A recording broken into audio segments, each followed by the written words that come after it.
کیونکہ آج کی رات اور آج کے دن جو شروع ہوا ہے پیغمبر اکرم کی بعثت کا اعلان ہو رہا ہے.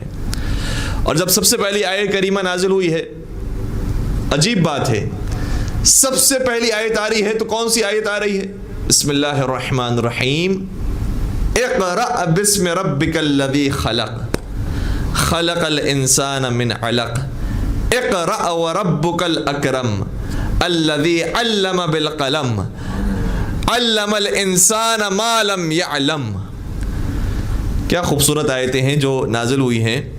اور علامہ نقل صاحب نے اس نقطے کو بیان کیا ہے، فرماتے ہیں کہ جس معاشرے کے اندر پیغمبر اکرم پر سب سے پہلی آیت نازل ہو رہی ہے وہ بت پرستوں کا معاشرہ ہے، وہ مشرکوں کا معاشرہ ہے، وہ کافروں کا معاشرہ ہے.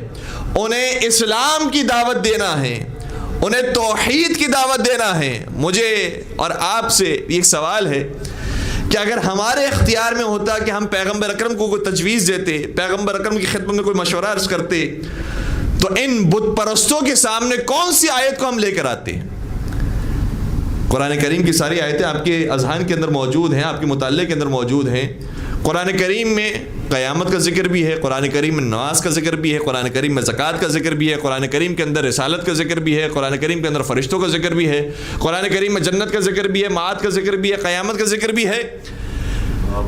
کون سی آیت ہوتی جو ہم سب سے پہلے پیغمبر اکرم کی خدمت پیش کرتے کہ یہ آپ بت پرستوں کو سنائیے، یہ آپ اپنے دشمنوں کو سنائیے؟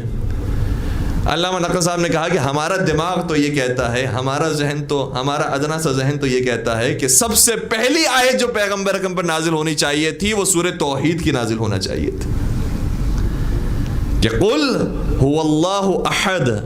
اے رسول آپ ان سے کہہ دیجئے کہ اللہ ایک ہے. یہ توحید کے بارے میں جو آیتیں نازل ہوئی ہیں وہ نازل ہونا چاہیے کہ بت پرستی چھوڑ دو، شراب نوشی چھوڑ دو، لڑکیوں کو زندہ درگور کرنا چھوڑ دو، ربا رشوت لینا چھوڑ دو. کتنی ہی ایسی برائیاں تھیں جو زمانے میں عام تھی، ان میں سے کسی برائی کا تذکرہ نہیں کیا، بت پرستی کا تذکرہ نہیں کیا، شرک کا تذکرہ نہیں کیا، توحید کا پیغام نہیں لے کر آئے. اگر کوئی آیت نازل ہو رہی تو یہ آیت نازل ہو رہی ہے بسم اللہ الرحمن الرحیم، اقرأ بسم ربک الذی خلق. اے رسول اس طریقے سے قرآن کریم کی تلاوت کا آغاز کیجئے کہ پڑھو، اقرأ پڑھو، قرات کرو، بسم ربک الذی خلق، اپنے اس رب کے نام سے کہ جس نے تمہیں پیدا کیا. خلق الانسان من علق، اس نے تمہیں گوشت کے لوتڑے سے خلق کیا ہے.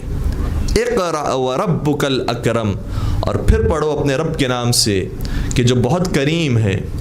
الذی علم بالقلم، کہ جس نے تعلیم دیا ہے اپنے بندوں کو قلم کے ذریعے. علم الانسان ما لم یعلم، اور وہ کچھ سکھا دیا ہے کہ جسے وہ جانتا نہیں تھا. یہ ابتدائی 5 آیتیں ہیں کہ جو نازل ہوئی ہے پیغمبر اکرم پر. بعض نے کہا کہ 5 آیتیں، بعض نے کہا کہ پورا سورہ نازل ہوا ہے، لیکن حد اقل 5 آیتیں وہ ہیں کہ جو پیغمبر اکرم پر ابھی نازل ہو رہی ہیں.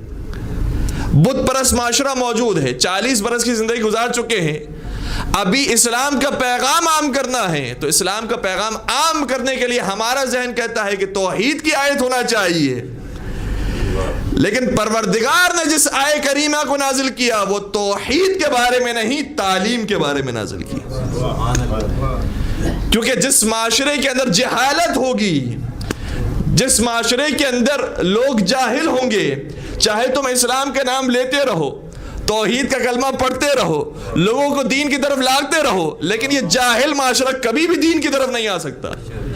اگر انہیں تعلیم دو گے، انہیں پڑھاؤ گے، انہیں ایجوکیشن دو گے، ان کی نالج کو بڑھاؤ گے، تو پھر تمہیں کچھ کہنے کی ضرورت نہیں پڑے گی، خود بخود لوگ مسلمان ہو جائیں گے. درود پڑھ دیجئے گا محمد و آل محمد.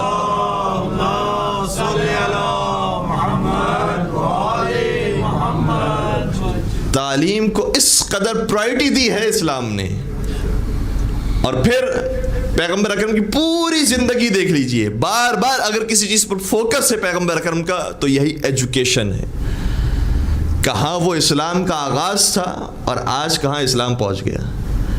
آج پوری دنیا کے اندر آپ اسٹیٹکس نکال کر دیکھیے، سب سے پڑھی لکھی قوم کون سی ہے تو آپ کو کافروں کا نام ملے گا، یہودیوں کا نام سب سے اوپر ہے.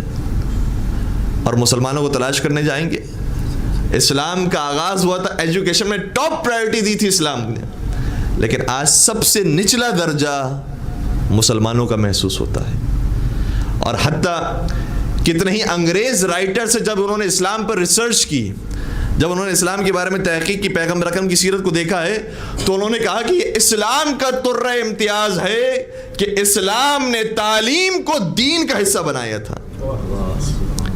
یہ فرمایا تھا کہ جو علم حاصل کر رہا ہے, جو تعلیم حاصل کر رہا ہے, وہ کوئی مباح کام انجام نہیں دے رہا, وہ مستحب کام انجام دے رہا ہے, وہ ایک اہم ترین کام انجام دے رہا ہے. بار بار اسلام نے کہا اطلب العلم ولو بالسین. اب آپ تو بہت چین کے قریب ہو گئے کہ علم حاصل کرو چاہے تمہیں چین ہی کیوں نہ جانا پڑے. کبھی فرمایا ماں کی گوشت سے لے کر قبر کی لحد تک علم حاصل کرو. کبھی فضائل کے اندر اتنے باب اس کے قائم فرمائے کہ اگر تم ایک ورق لکھتے ہو علم کے بارے میں تو وہ ایک کاغذ تمہارے اور آتش جہنم کے درمیان فاصلہ بن جاتا ہے, وہ بڑا ہو جاتا ہے, پردہ بن جاتا ہے, تمہارے اور آتش جہنم کے درمیان فاصلہ ہو جاتا ہے. اور پھر جان ڈیون پورٹ, جس کا میں ذکر کر رہا ہوں, انگریز رائٹر, وہ یہ کہتا ہے کہ بہت سارے دوسرے ادیان بھی آئے ہیں, دوسرے مذاہب بھی آئے ہیں, یہودیت ہے, عیسائیت ہے, زرتشتیت ہے, یہاں کے اندر بہت سارے مختلف ادیان یہاں پر بھی پائے جاتے ہیں. کہا کہ سارے دین آئے ہیں, صحیح ہے کہ تمام ادیان کے اندر علم حاصل کرنے کی اجازت تھی, لیکن اجازت ہونا اور ہے اور ترجیحات میں شامل ہونا اور ہے. اسلام نے اس کو ترجیح قرار دیا ہے کہ ایجوکیشن کی طرف آگے بڑھے, اور وہ پیغمبر کے جس کے بارے میں خود قرآن کریم نے کہا کہ علمک ما لم تکن تعلم, اے حبیب ہم نے آپ کو سب کچھ تعلیم دے دیا کہ جو آپ نہیں جانتے تھے سب کچھ سکھا دیا. وہ رسول کے جو اس کائنات کا سب سے بڑا عالم دین ہے اور جو عالم کل ہے, وہ خود جب قرآن کریم میں ان کی دعا کا ذکر آتا ہے تو فرماتے ہیں رب زدنی علما,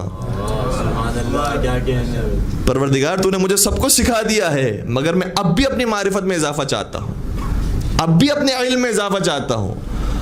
تو پیغمبر اکرم ہر چیز کا علم رکھنے کے باوجود, صاحب منبر سلونے کے استاد ہونے کے باوجود علم کی دعا مانگتے ہیں. اور آج کا مسلمان محسوس ہوتا ہے کہ جتنا علم سے دور ہو سکتا ہے اتنا دور ہو گیا. دیکھیں اسلام کی تاریخ کے اندر دو بڑے کردار تھے. ایک کردار وہ تھا کہ جو جہالت کے اندر بہت آگے تھا, جس نے اسلام کو سب سے زیادہ نقصان پہنچایا, سب سے زیادہ اسلام پر ستم کیا ہے. تو ایک مشرک تھا جس نے اسلام کا سب سے زیادہ نام خراب کیا. اس کا نام کیا تھا؟ اس کا نام تھا ابو الحکم. ابو الحکم کا مطلب ہے حکمتوں کا باپ. لیکن پیغمبر نے جب یہ دیکھا کہ یہ اسلام کے لیے سب سے زیادہ نقصان دہ ہے تو اس کا نام تبدیل کر دیا, کہا ابو جہل سے کہو, یہ جہالت کا باپ ہے. اور جس نے اسلام کا سب سے زیادہ ساتھ دیا, جس نے اسلام کی سب سے زیادہ حمایت کی, جس نے اسلام کی سب سے زیادہ نصرت کی, اس کا نام تھا علی مرتضیٰ, لیکن لقب دے دیا باب مدینۃ العلم. سبحان اللہ, کیا کہیں.